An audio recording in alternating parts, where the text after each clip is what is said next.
everybody, I'm Matt Eich from Mule Resonator Guitars here in Saginaw, Michigan with Premier Guitar, Why I Built This. My biggest inspiration in building these resonator guitars is giving musicians a different tool to use. The guitars sound so different, they react so different. It's such a curveball for musicians that it really inspires them to come up with something new to push them out of their comfort zone. And that really feeds me. I love being part of their work and to see what they come up with. What initially inspired me to build resonators was seeing Kelly Joe Phelps play live in Traverse City. And we walked in and he started playing a resonator guitar that I had kind of written off resonator guitars as these blues machines that didn't have anything to do with what I wanted to play.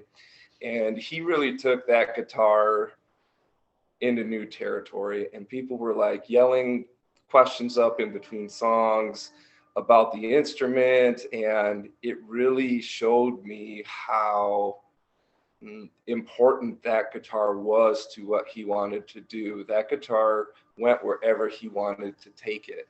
And so I left that show wondering if I could build resonator guitars for acoustic guitar players, for kind of everybody else who, like me, had kind of thought that that type of instrument wasn't for them. So a big part of my path to coming up with my own spin on resonator guitars had to do with my experience at Hudson Dalton Guitars. I built guitars there for a couple years and really learned how to make a great guitar. A lot of acoustic guitar tone has to do with the way that the back vibrates. Traditionally, resonator guitars can be kind of twangy, and I wanted to bring a certain warmth to it. And in order to do that, you need to get the back vibrating. The Mule casters came about because I wanted to learn how to weld. It was just, I want to make a steel, single cutaway electric guitar. And that's how I kind of taught myself how to weld. So it kind of started off as this novelty thing. And we started painting them. And my first experience with hearing it live was Doug Womble at the Woodstock Guitar Show, which is an acoustic guitar show. And he played the resonators, and he also played the Mulecaster on stage. And after he got done playing, everyone came to my booth and said, "What's going on with that electric guitar? Because it doesn't sound like anything else." And they didn't know it was steel because it was painted. And they didn't believe me. I'm like, "Well, it's steel." And they're like, "No way." And I would tap on it every time, and it would just blow their mind. And that really showed me this was not a novelty thing. This was a valid tool for musicians, just like the resonators. There's a 3D quality to it. It occupies a very unique space in a mix, especially with a band. And there's so much acoustic volume inside the hollow steel that it just goes with your right hand. Any sort of inflection that you have, the guitar just lights up, and so it's a very expressive instrument.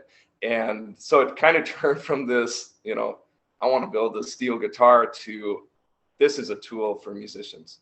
Ariel Posen is another great example of that. Like, obviously he rips, and I saw him play at right before NAMM Show 2020. And he uses the full range of the instrument. He can coax out the quiet, sensitive, intimate moments out of that machine. And then just by hitting it, it just goes into full-on rage mode. And I remember sitting there in that theater, hearing it in that full band, just going like, oh my gosh,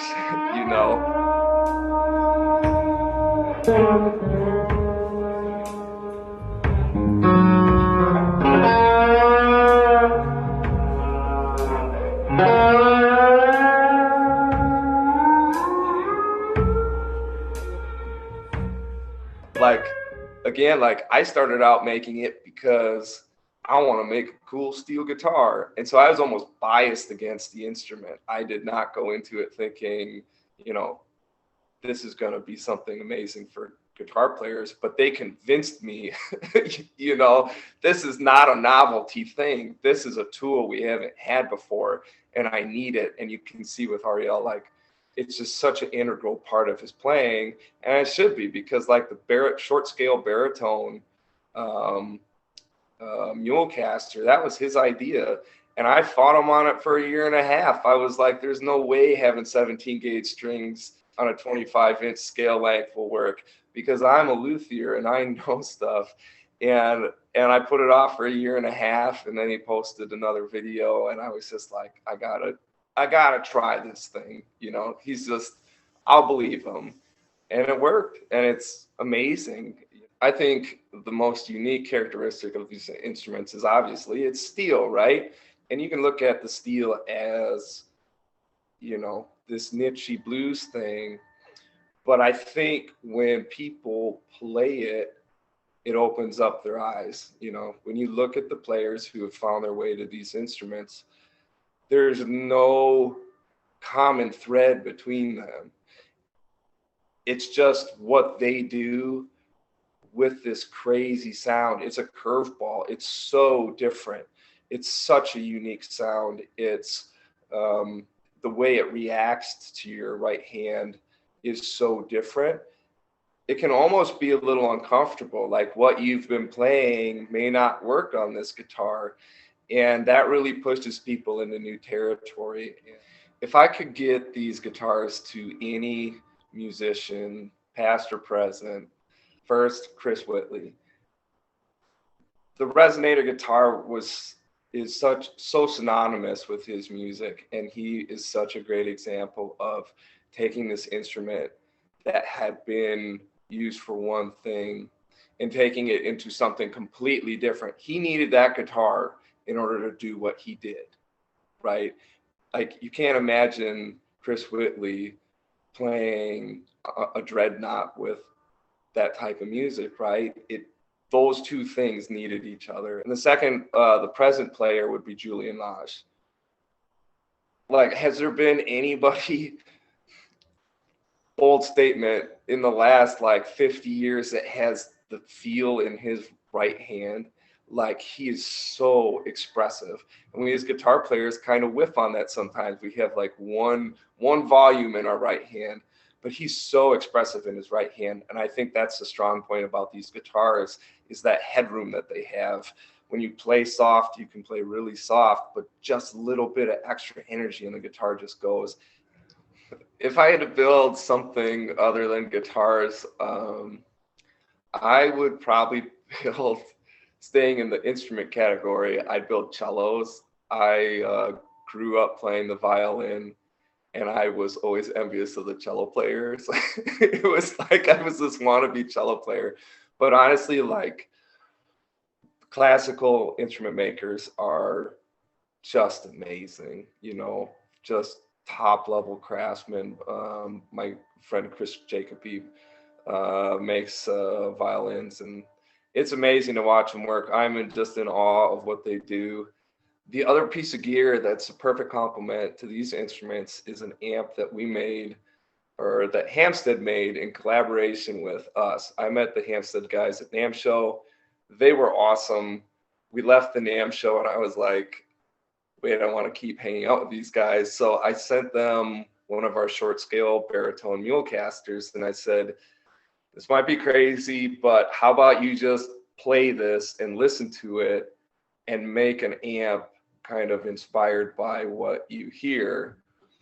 And they went through this whole process of experimenting and voicing. And, you know, I think it was a year later, they sent me the first one, and it's pure magic.